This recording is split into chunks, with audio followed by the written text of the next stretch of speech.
L'info écho avec Capital.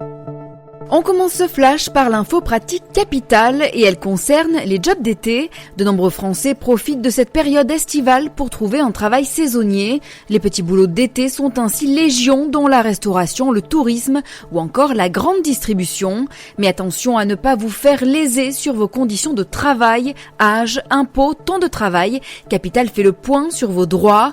Autorisé à partir de 14 ans, l'emploi saisonnier exige par exemple la signature d'un contrat de travail, CDD classique ou saisonnier au choix. Sachez néanmoins qu'il n'y a pas d'indemnité de précarité pour un CDD saisonnier, contrairement au CDD classique. Retrouvez d'autres subtilités méconnues sur notre site capital.fr. On passe au chiffre du jour, 476 milliards d'euros, c'est le montant astronomique de l'ensemble des fortunes professionnelles des 100 familles les plus riches de France. C'est ce qui ressort du nouveau palmarès exclusif de Capital. À la première place de ce classement, on retrouve le clan de Bernard Arnault avec 69,9 milliards d'euros au compteur, la famille Muliez, les propriétaires d'Auchan, ainsi que celle de Françoise Bettencourt-Meyers, héritière de L'Oréal, complète ce trio de tête. Retrouvez la liste complète de ces 100 plus grosses fortunes sur capital.fr.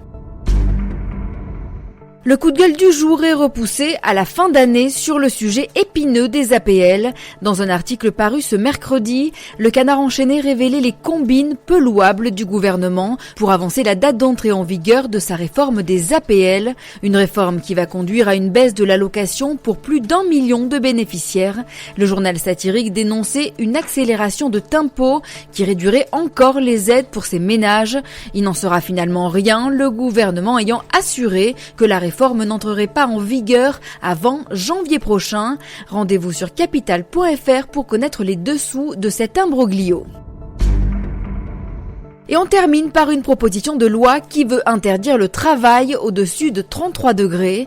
17 députés La France Insoumise ont déposé ce mardi 2 juillet une proposition de loi à l'Assemblée nationale afin d'interdire aux employeurs de soumettre leurs salariés à une température supérieure à ces 33 degrés Celsius. Cette proposition vise à limiter l'exposition des salariés aux fortes chaleurs et à inciter les employeurs à aménager le temps de travail pour qu'il ait lieu durant les heures les moins chaudes. Les salariés visés par cette proposition de loi sont les travailleurs particulièrement exposés à ces contraintes thermiques. C'est par exemple le cas des jardiniers, des salariés du BTP, des ouvriers agricoles ou bien des employés d'entretien et de maintenance des bâtiments. C'était l'info écho avec Capital.